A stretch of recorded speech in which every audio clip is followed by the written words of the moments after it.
الحمد لله وأفضل الصلاة وأتم التسليم على سيدنا محمد وعلى آله وصحبه أجمعين. Le prophète Mohammed sallallahu alayhi wa sallam dit dans un hadith authentique: Man lam yahtam bi amri al-muslimin falaysa minhum.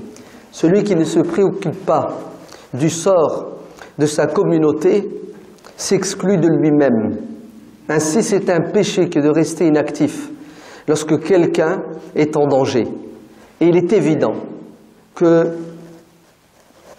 beaucoup de gens aujourd'hui sont en danger. Parmi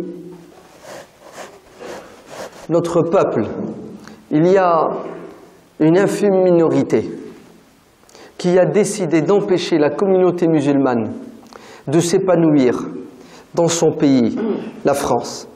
On dirait qu'ils pensent et qu'ils croient que nous sommes des étrangers de passage et que nous n'avons pas ni des droits ni des devoirs. Ils se trompent. Nous sommes Français, enracinés et fiers de l'être. Et en même temps, nous sommes musulmans, enracinés et fiers de l'être. Et on peut très bien assumer sa citoyenneté et sa religiosité dans un cadre légal qui est le cadre français. Puisque la France s'est bâtie sur les droits de l'homme, et la chose la plus importante chez l'homme, c'est la liberté d'être lui-même. Liberté de croire, liberté de se réunir, liberté de travailler, de se déplacer. Des droits fondamentaux auxquels personne ne doit toucher. Malheureusement, avec cette ambiance islamophobe qui dure depuis des années, on est en train de remettre en question, en France, des droits fondamentaux. La loi du travail, vous êtes au courant, vous savez ce qui se passe. Notre gouvernement, incapable de convaincre sa majorité, veut utiliser à nouveau cet article 49.3 pour l'imposer par force. Vous vous rendez compte? Une loi qui n'émane pas de la majorité des députés, c'est-à-dire du peuple français, va être imposée à la majorité des Français qui travaillent et à ceux qui vont travailler demain. On est en train, écoutez bien, de tuer la démocratie. On est en train de retirer au peuple ses droits élémentaires. Et malheureusement, le peuple est insouciant. C'est quelques dizaines de milliers de personnes qui se battent encore aujourd'hui dans les rues à travers des manifestations, à travers des pressions politiques. Et on se pose des questions, est-ce qu'ils vont réussir? Oui, il y a beaucoup de chances qu'ils ne réussissent pas à empêcher ces réformes du Code du travail qui ne vont pas dans le sens des petites gens, c'est-à-dire des ouvriers. Vous savez pourquoi? Parce que la majorité est silencieuse et observatrice. Mais regardez ce qui va nous arriver bientôt, à nous, communauté française musulmane. Le droit du travail va tous nous toucher, et en même temps, une vingtaine de députés ont déposé des projets pour réformer des lois qui vont nous toucher directement. C'est quoi cette loi qui va le toucher? C'est la loi qui nous permet de garder nos enfants à la maison et de leur dispenser l'instruction. Vous savez que en 1883, Jules Ferry, la loi obligeait, et encore aujourd'hui, les parents à dispenser à leur enfant une instruction. Le gosse de 6 ans à 16 ans, il doit quoi? Il doit apprendre, il doit étudier. C'est pour ça qu'on a créé l'école libre, l'école gratuite. Mais cette loi même nous permet de garder nos enfants à la maison et de leur dispenser cette instruction comme bon nous ressemble, soit à travers l'inscription au CNED, c'est le centre d'enseignement à distance, ou nous-mêmes si nous avons les capacités intellectuelles et le temps. Ou, autre chose, de créer une école privée. On s'associe, on fonde une école et nos enfants sont suivis dans cette école privée qui sera soumis, bien entendu, comme toutes les écoles en France, à la loi française, le programme, et parfois on peut même aller jusqu'à signer un contrat avec l'État, toucher des subventions ou rester à l'extérieur de ce contrat avec l'État. Cette loi, aujourd'hui, est discutée au Parlement parce que des députés prétendent que cette loi est dangereuse, car elle donne la liberté aux musulmans de s'organiser, de garder leurs enfants à la maison pour les éduquer, ou de fonder des écoles privées pour les éduquer. Et dans leur pas inconscient, ils l'ont dit, ils l'ont écrit, laissez, écoutez bien, les écoles privées musulmanes se développer et les parents garder leurs enfants à la maison. Qu'est-ce que ça va donner comme résultat d'après eux? Des terroristes, islamistes, intégristes, fondamentalistes, des radicalistes. En bon français, on ne peut plus transmettre à nos enfants la religion musulmane, car pour eux, la religion musulmane est un danger.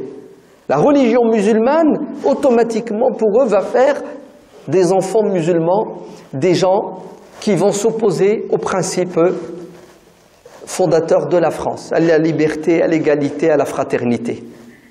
En résumé, ils sont en train de remettre en question cette liberté que nous avions de garder nos enfants ou de faire des écoles uniquement parce que ils sont aveuglés par la peur et la haine de l'islam et des musulmans.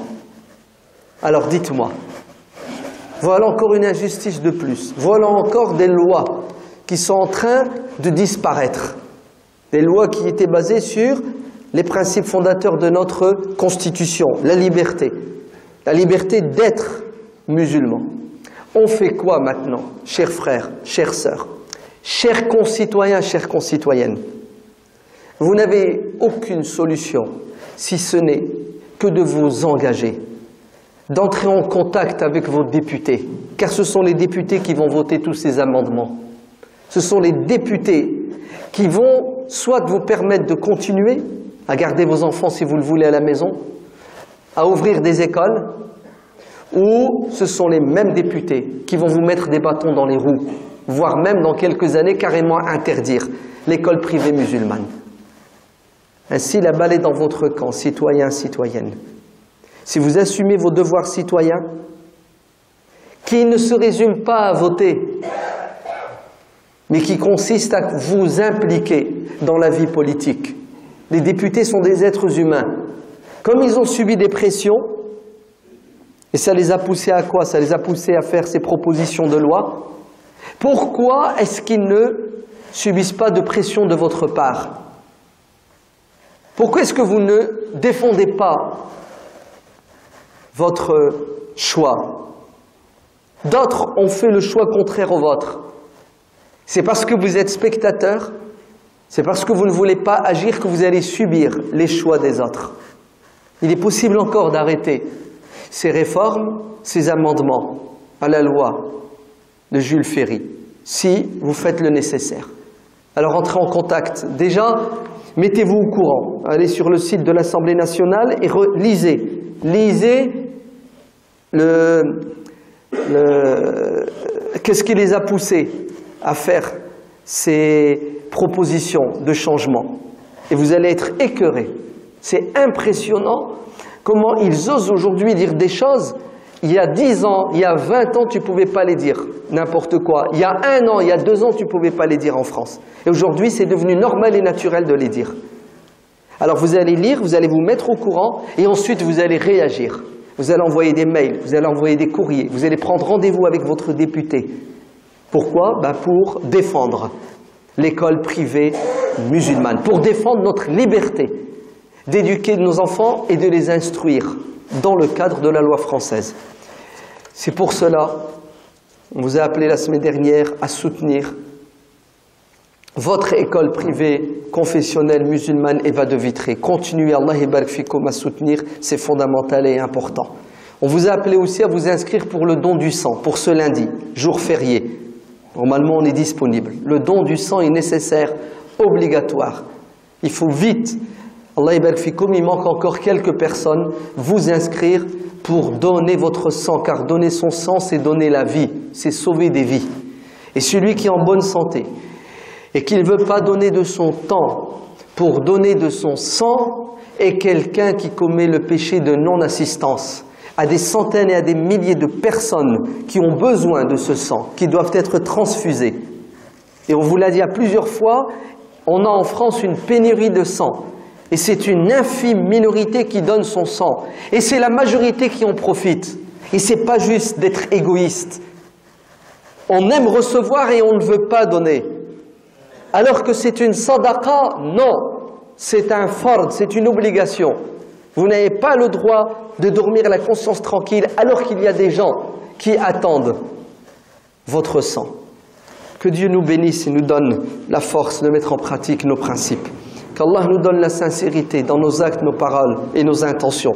Qu'il fasse miséricorde à nos parents, qu'il leur donne le paradis, qu'il préserve et protège nos enfants de toute forme d'égarement, qu'il protège notre société et notre pays de l'islamophobie, de la haine. Qu'Allah nous donne la force d'être des musulmans fiers, d'être des citoyens engagés, qu'il nous donne la force de pratiquer notre religion de manière juste et équilibrée. ربنا آتنا في الدنيا حسنة وفي الآخرة حسنة وقنا عذاب النار سبحان ربك رب العزة عما يصفون وسلام على المرسلين والحمد لله رب العالمين